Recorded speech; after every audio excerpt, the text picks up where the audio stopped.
असां पाण तुंहिंजूं ॻाल्हियूं वेठे ॻायूं, असां पाण तुंहिंजूं ॻाल्हियूं वेठे ॻायूं।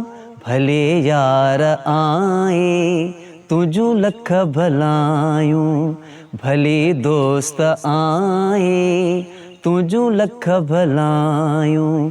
असां पाण तुंहिंजूं ॻाल्हियूं वेठे ॻायूं, भले यार आए तुंहिंजूं लख भलायूं।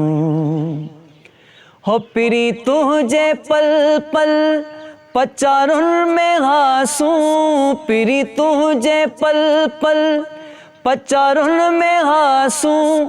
उकांडायो कीरनि ओटारुनि में हासूं, उकांडायो कीरनि ओटारुनि में हासूं। अञा हवक मसथी मथां तूं भी आए, भले यार आए। अस्सलाम वालेकुम या अली अलैहिस्सलाम मदद। आऊं आहियां मुनीर अब्बास मीरानी, मनक़बत ख़ान, कसीदे ख़ान ऐं नोहा ख़ान नोंदरे शहर जो आहियां ऐं हितों जे मज़हबी हवाले सां मां काफ़ी सरगर्म आहियां। ऐं उन खां बाद मुंहिंजो मौसीक़ी हवाले सां बि लॻाव आहे। उन में मनक़बत ख़ान, कसीदे ख़ान, उन सां गॾोगॾु इल्मी अदबी हवाले सां ऐं फ़ुक़राई रंग सां बि चाव रखण वारो आहियां। मुंहिंजो इल्मी हवाले सां अदबी हवाले सां काफ़ी साथरियूं कुझु कंपोज़िशनियूं बि आहिनि ऐं प्रोग्राम अदबी कंदो बि आहियां ऐं ख़ासि करे मुंहिंजो मनक़बत जे हवाले सां काफ़ी रुझान वधीक आहे। मूं मुतासिर थियुमि बचपन में, नंढे हूंदे असां क्रिकेट खेॾंदा हुआसीं, मुरीद अब्बास खां मुतासिर थियासीं। तो मुंहिंजो मासात बि हुयो ऐं उन जॾहिं क्रिकेट जो कलाम आयो त सॼे सिंध में धूम मची वई ऐं मुरीद अब्बास खे वॾी पज़ीराई मिली। उहो मूं उन खां मुतासिर थी करे ऐं उन जो परस्तार बि थियुसि ऐं उहो ख़ासि करे असांजो नोहा ख़ान ऐं मनक़बत ख़ान बि हुयो जंहिं मूंखे हथ खां वठी पंहिंजे तरफ़ रुजू करे बीहारियो ऐं नोए ख़ानीअ ॾे रुजू करायो। उन खां बाद में उनजो शागिर्द हो अब्दुल लतीफ़ काज़ी साहब ऐं उनजो वरी असांजो बाजो मां हारमोनियम ॿुधंदो हुयुसि त उहो बि माशाल्लाह उन वांगुरु ई माना वॼाईंदो हुयो ऐं घणो माना उनखे फोकस करे ॾिसंदो हुअमि छो त उन मां वरी उनजी ख़ुशबू ईंदी हुई। ऐं उतां खां ई सारेगामा जो सिलसिलो शुरू थियो, सिखिया जो सिलसिलो शुरू थियो ऐं ॿिया बि असांजा मौज़ूज़ उस्ताद आहिनि जिन असांजी रहनुमाई कई, जंहिंमें उस्ताद वाजिद अली भुट्टो आहे, ग़ुलाम अली समूह आहे।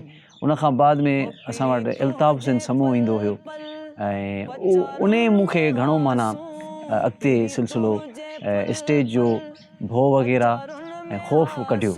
उन खां पोइ मुंहिंजी शुरूआति थी बुख़ारी शतनशाह आहे असांजो पीर आहे, जिते मुरीद अब्बास, उस्ताद अब्दुल गनी, उस्ताद ग़ुलाम शबीर समूह जिन उते हाज़िरियूं भरींदा, उते रहंदा हुया।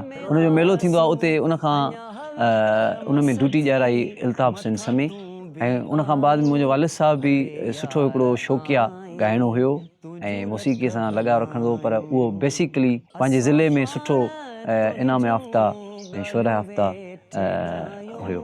मुंहिंजे वालिद साहब जो नालो इनायत अली मीरानी, उनजो मशहूरु लक़ब ख़ान साहब, जेके नोंदरे जे इर्द गिर्द वारा सभई सुञाणींदा हुया ऐं नोंदरे जा ख़ासि मौज़ूज़ शख़्सियतूं उन्हनि उनखे तख़ल्लुस ॾिनो ख़ान साहब, छो त उहो गुलज़ार अली ख़ान जी काफ़ियूं पढ़ंदो हो। तव्हांखे ईअं लॻंदो हो त हू बिल्कुलु गुलज़ार अली ख़ान पियो ॻाए। मुंहिंजो ॾिसंदड़नि ऐं ॿुधंदड़नि खे इहो पैगाम आहे त सुठी शाइरी कलेक्शन में रखो ऐं सुठी शयूं ॿुधो ऐं उन्हनि सां गॾोगॾु महिनत कयो ऐं महिनत में अज़मत आहे। पचारुनि में हासूं, पिरी तुंहिंजे पल पल पचारुनि में हासूं। उकांडायो कीरनि ओटारुनि में हासूं, उकांडायो कीरनि ओटारुनि में हासूं। अञा